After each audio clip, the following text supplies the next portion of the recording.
எல்லாம் கொஞ்சம் கொஞ்சமா சூப்பரா போயிட்டு இருக்கு. பழைய மல்லி திரும்ப வந்திருக்காங்க. நம்ம விஜய் சாரும் மல்லியை புரிஞ்சுக்கிட்டு கொஞ்சம் கொஞ்சமா அப்படியே பக்கத்துல நெருங்கி வந்துட்டு இருக்காரு. ஸோ இந்த வாரம் எபிசோடே செம்மையா இருந்தது. ஸ்டார்ட் பண்ணும்போது கொஞ்சம் ஒரு மாதிரி இருந்தாலும் அதுக்கப்புறம் வேற லெவல்ல போகுது. ஏன்னா இந்த வாரம் எபிசோட் ஸ்டார்டிங்லேயே நம்ம ராஜிமா அப்படியே மயக்கம் போட்டு கீழே விழுந்து சீனை போட்டு அப்படி இப்படின்னு பண்ணாங்க. பட் நம்ம மல்லி கொஞ்சம் உஷாராயிட்டாங்க. ஸோ மயக்கம் போட்டு விழுந்தாங்களா, டாக்டர் கிட்ட திருப்பியும் சீன் போட்டு இந்த மாதிரிலாம் நடிச்சாங்களா, இதை பார்த்துட்டு நம்ம மல்லி சும்மா இல்லாம நாட்டு வைத்தியத்தை கையில எடுத்துட்டாங்க. ஸோ விஜயும் செம சப்போர்ட். எந்த விஷயத்துல எப்படியோ அதெல்லாம் தெரியாது, மல்லி நாட்டு வைத்தியத்துல கெட்டிக்காரி, அதனால அவ கொடுக்கறதா நீ சாப்பிடணும் அப்படின்னு சொல்ல தலகாணி எடுத்து அந்த ரஞ்சிதா மூஞ்சியில அமுக்குன்னு அமுக்கி மிரட்ட பா. பழைய மல்லி திரும்ப வந்ததை பார்க்க எப்படி இருந்துச்சு தெரியுமா? வேற லெவல் போக. இதெல்லாம் இப்படி போயிட்டு இருக்க நேரத்துல நம்ம விஜய் சாரோட பர்த்டேவும் வந்துருச்சு.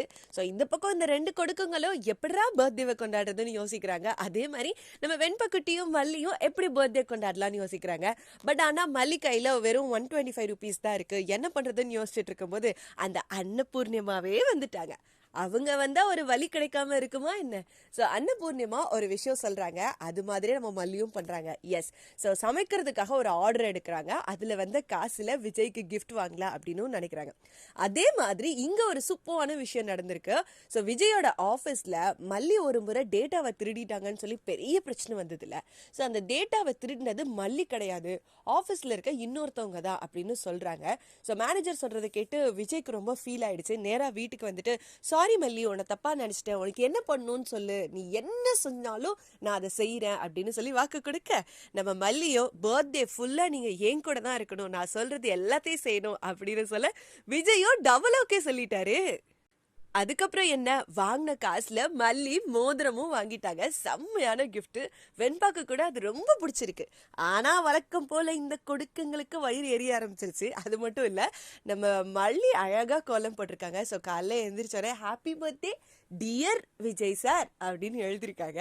ஸோ நம்ம வெண்பாவும் கியூட்டா போட்டோ எடுத்துட்டு எல்லாத்தையும் பார்த்து ரசிச்சுட்டு இருக்காங்க. ஆனா இந்த ரெண்டு கொடுக்குங்களும் மாடியில இருந்து பக்கெட்ல தண்ணி எடுத்துட்டு வந்து ஊத்துறதுக்கு ரெடியா இருக்காங்க. ஊத்தி குளத்தை அடிச்சு இன்னும் என்னென்னலாம் பண்ண காத்துட்டு இருக்காங்கன்னு தெரியல, பார்க்கலாம். ஆனாலும் பர்த்டே ஃபங்க்ஷன் எப்படி போகுது, எப்படி எல்லாம் கொண்டாடுறாங்க அப்படின்றத எபிசோட்ஸ்ல ஃபுல்லா பார்த்து தெரிஞ்சுக்கலாம். பழைய மல்லி திரும்ப வந்ததே செம்மையா இருக்கு. இனி அடுத்த வாரம் ஃபுல்லா சும்மா தெரி பெர்ஃபார்மன்ஸ் தான். ஓபன் பண்ணுங்கடா. பண்றேன்.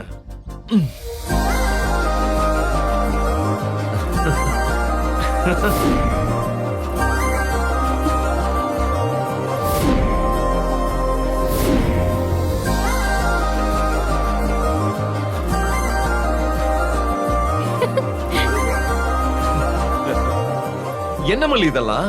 ஹாப்பி பர்த்டேங்க. Oh thank you.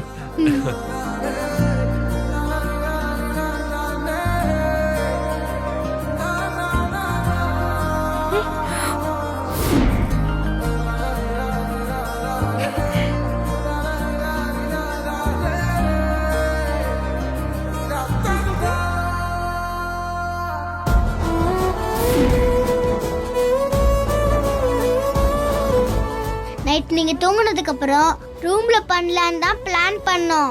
பட் நீங்க முழிச்சிட்டீங்கன்னா சர்ப்ரைஸ்லாம் உடஞ்சிரும்ல, அதான் காரை சூஸ் பண்ணோம். எப்படி எங்க ஐடியா? ரொம்ப சூப்பர் வெண்பா. மல்லி ரொம்பவே நல்லா பண்ணிருக்க. என்னோட இந்த பர்த்டேவை நீங்க ரெண்டு பேரும் ரொம்ப மெமரபிளா மாத்திட்டீங்க. Thank you so much. தேங்க்யூ. நான் இதை எக்ஸ்பெக்ட் பண்ணவே இல்லை உங்ககிட்ட. எங்க ரெண்டு பேரும் என்னன்னு சொல்றீங்க? ஆமா, ஏன் கேக்குற?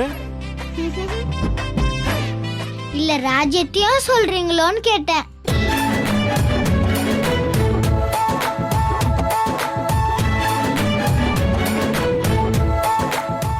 இல்ல அக்கா வந்து வேற ஸ்டைல்ல சர்ப்ரைஸ் பண்ணாங்க.